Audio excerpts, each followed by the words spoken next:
Welcome back to Exercise Physiology on Catalyst University. My name is Kevin Tokoph. Please make sure to like this video and subscribe to the channel for future videos and notifications. In this video, we're going to very generally discuss one of the big topics in skeletal muscle physiology, and that's the force-velocity relationship of skeletal muscle. When you look at the force-velocity relationship in a textbook, you'll often see a figure that looks something like this. So it'll have a horizontal axis where they talk about the velocity of the muscle contraction, how fast the muscle is contracting. And then on the vertical axis, they have the force that's produced. Now, the key to this is really understanding what the graph is saying, and then also know what you're talking about. Are you talking about a concentric muscle contraction or an eccentric muscle contraction? And which one you talk about actually dictates the nature of the relationship. And so what we're going to do in this video is we're going to imagine a very simple exercise, one that I think everybody probably knows, and that's the bicep curl. So hopefully everybody knows with a bicep curl, the upward phase of it, which is actually the concentric component if we're talking about the bicep, is when you start with your arm extended down here and you curl the weight up. That's the concentric contraction of the bicep. In fact, if you put one of your hands on your bicep and do that motion, you should actually be able to feel the bicep shortening. Okay, so this is the shortening phase over here on the graph, or concentric region. Over on the left side, this is the eccentric or eccentric. So if we started in this position and then we actually release the weight back down, notice the direction of these arrows, release it back down to near our waist region, that's going to be the eccentric contraction. And during that phase, the bicep is actually lengthening. Again, if you start with your arm in the curled position and then you release your arm while holding your bicep muscle, you'll actually feel the bicep lengthening. Okay?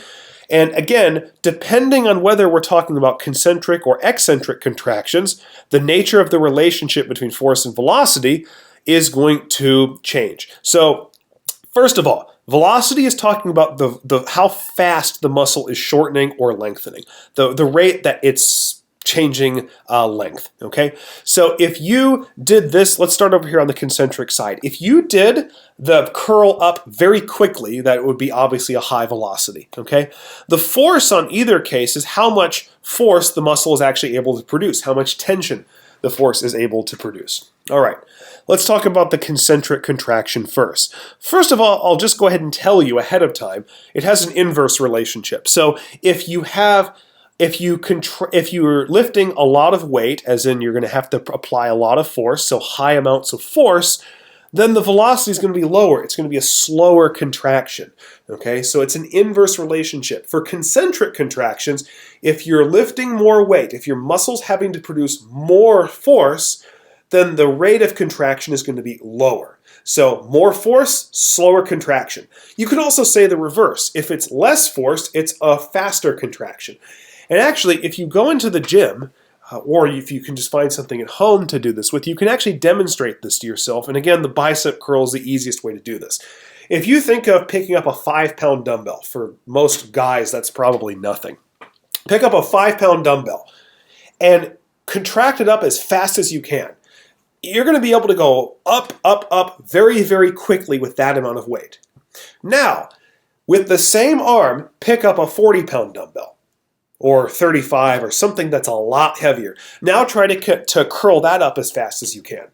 Well, what you're going to notice is that the rate that you can actually curl up the 35 or 40-pound dumbbell is a lot slower. Okay, a lot slower than you did the 5-pound dumbbell. Okay, and actually, the heavier the weight is, assuming you can actually curl it up, the slower you're actually going to curl it. Okay, the lighter the weight, the faster you're going to be able to curl it up. And that relationship is going to be true only for concentric contractions.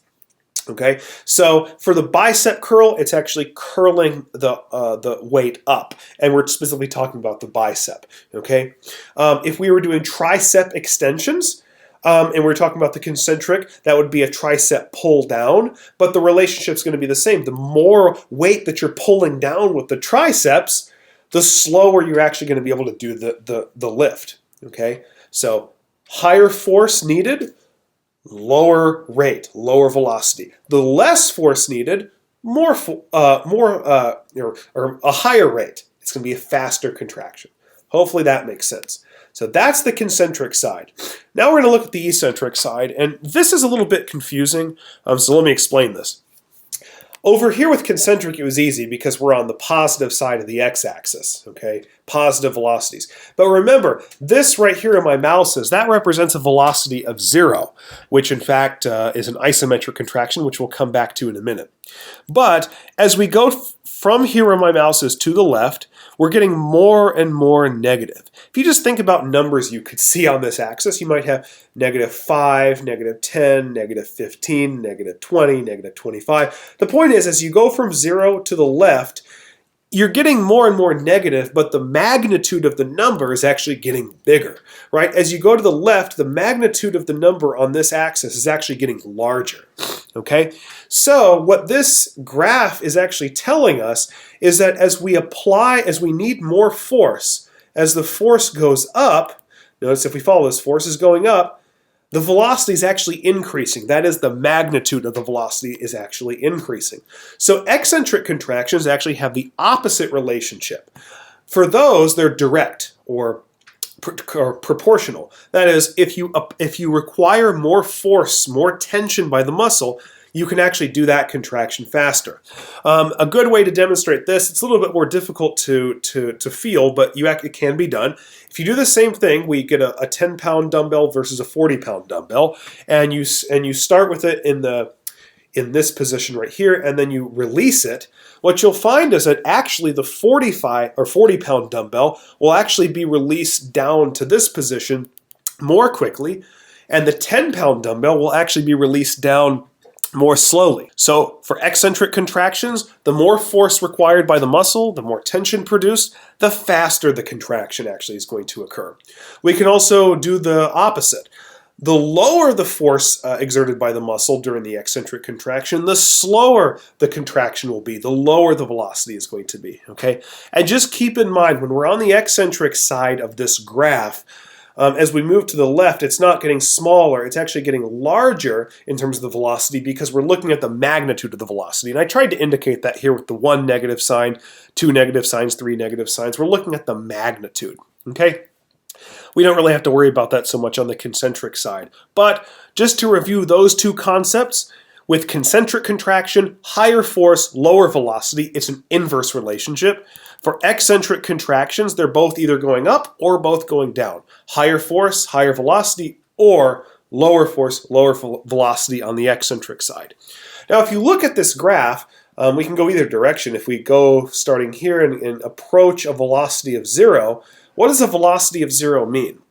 Well, if we're exactly on the y-axis, velocity is 0, that means the muscle is not shortening or lengthening.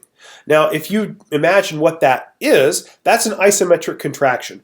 An isometric contraction would basically be if you picked up a dumbbell with, let's say, your right hand, if you're right-handed, and you curled it up to 90 degrees and then just held it there.